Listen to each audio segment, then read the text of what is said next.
علیکم آن نیوز کے ساتھ میں ہوں صبا کامران۔ خبر شامل کرتے ہیں۔ International university of Kyrgyzstan (IUK) میں سیکنڈ ایئر میڈیکل MBBS کا پاکستانی نوجوان محمد رمضان کا بہیمانہ قتل۔ انٹرنیشنل یونیورسٹی IUK کے CEO عمران نذیر نے یونیورسٹی کی ساکھ بچانے کے لیے ٹرین حادثہ قرار دے دیا۔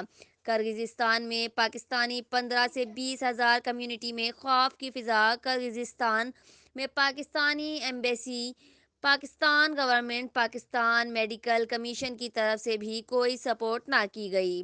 پاکستانی طلباء کی شدید خوف و ہراس، حکومت پاکستان سے مدد کا مطالبہ۔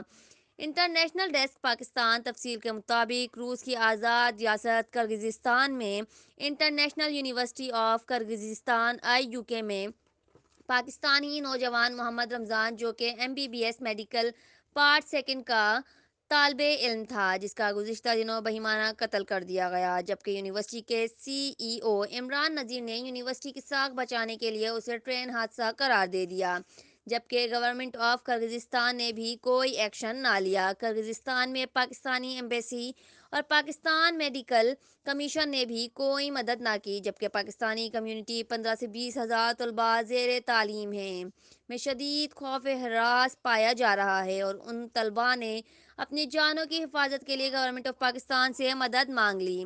پاکستانی طلباء کا کہنا ہے کہ یہ بہت بڑا مافیا ہے جو پاکستانی بچوں کے ساتھ ظلم کرتا ہے۔ جس ماں کا لال پاکستان سے باہر تعلیم حاصل کرنے گیا اور واپسی میں ان کے والدین کو اس کی لاش ملنے پر کیا منظر نظر آتا ہوگا۔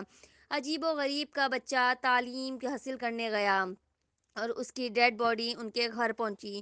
پاکستانی نوجوان محمد رمضان کی موت سے تمام پاکستانی طلباء میں شدید خوف پایا جا رہا ہے، اور حکومت پاکستان سے مطالبہ کیا ہے محمد رمضان کی موت کی اعلیٰ پیمانے پر تحقیقات کرائی جائے، اور جن ظالموں نے ایسا ظلم کیا ہے قرار واقع سزا دلوائی جائے۔ آج یہ ایک بچہ مارا گیا، کل کسی اور کی جان بھی جا سکتی ہے۔ اگر یہ بچہ اسی اور عمران کا ہوتا تو تمام تحقیقات شروع ہو جاتی، لیکن بدقسمتی سے یہ غریب گھرانے کا بچہ، جس کی موت پر CEO عمران نذیر نے یونیورسٹی کی ساکھ کو بچانے کے لیے اسے بہیمانہ قتل کو ٹرین حادثہ قرار دیا۔ پاکستانی کمیونٹی جو کہ کرغزستان میں موجود ہے، ان کا پاکستان گورنمنٹ سے مطالبہ ہے اس پاکستانی نوجوان میڈیکل کا اسٹوڈنٹ کی موت کی تحقیقات کروا کے بقیہ پاکستانی بچوں کے دلوں کو سکون مہیا کیا جائے، اور رمضان کے قتل کرنے والے کو قرار واقع سزا دے کر انصاف مہیا کیا جائے، تاکہ آئندہ کوئی ایسا ناخوشگوار واقعہ رونما نہ ہو سکے۔ لائک کریں، کمنٹ کریں، شیئر کریں اور بیل آئیکن کو پریس کرنا مت بھولیں۔ دیکھتے رہیے آن نیوز۔